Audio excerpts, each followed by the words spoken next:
ओम शांति। दूसरे सत्संगों में क्या होता है कि वहाँ एम ऑब्जेक्ट हमारा क्लियर नहीं होता। दूसरे सत्संगों से यह सत्संग निराला है, अनोखा है। शिव बाबा ने कहा कि इस सत्संग में स्वयं मैं यानी स्वयं परमपिता परमात्मा हम आत्माओं को पढ़ा रहे हैं। आत्मा क्या चीज़ है, ये वेदों शास्त्रों उपनिषदों को पढ़ने के बाद हमें बहुत ज़्यादा कठिन लगता है। द्वापर काल के आदि में जब ऋषि मुनि 8 कला 7 कला से संपन्न थे, तब उन्होंने जो सोचा जो समझा, उस आधार पे उन्होंने आत्माओं के विषय में बहुत सारी बातें कह दी। परमपिता परमात्मा के विषय में भी बहुत सारी बातें कही, लेकिन कोई भी सच्चा ज्ञान दे नहीं पाया। तो सच्चा सच्चा जो ज्ञान है इस सत्संग में हमें प्राप्त होता है। देह अभिमान में जो है वो आसुरी कुल का है। हम ईश्वरीय संप्रदाय के व्यक्ति हैं, हम सब ईश्वरीय कुल के हैं। इसलिए हम सबको अपने आप को आत्मा समझकर शिव बाबा को याद करने का निरंतर अभ्यास करना है। आत्म अभिमानी स्थिति में स्थित रहना है। आत्मा क्या चीज है, आत्मा कितने जन्म लेती है, आत्मा शरीर को कैसे धारण करती है, फिर नया शरीर कैसे लेती है, ये सारी बातें परमपिता परमात्मा शिव बाबा के अलावा कोई नहीं बता सकता। तो हम जब तक खुद को नहीं जानेंगे तब तक हम खुदा को नहीं जान सकते।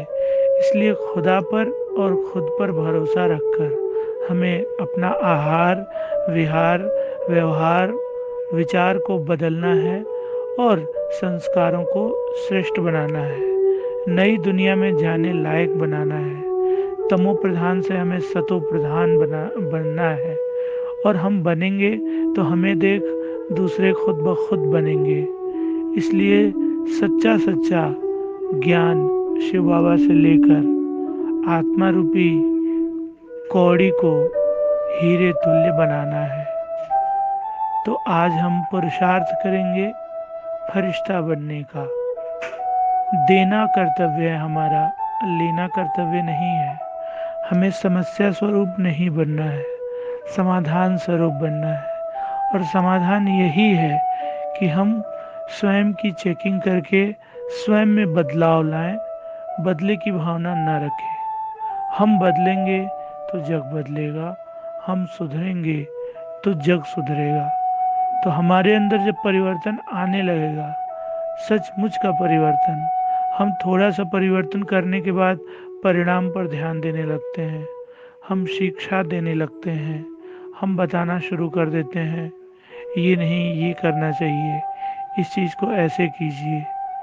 तो जब हम स्वयं में परिवर्तन लाएंगे, और परिवर्तन याद से ही आएगा, क्योंकि आत्मा में इतने बुरे संस्कार 63 जन्मों से भरे हुए हैं कि वो मिटते ही नहीं, वो दग्ध ही नहीं होते। बाबा को रोज कहना पड़ता है कि अपने आप को आत्मा समझो, तुम देह नहीं हो।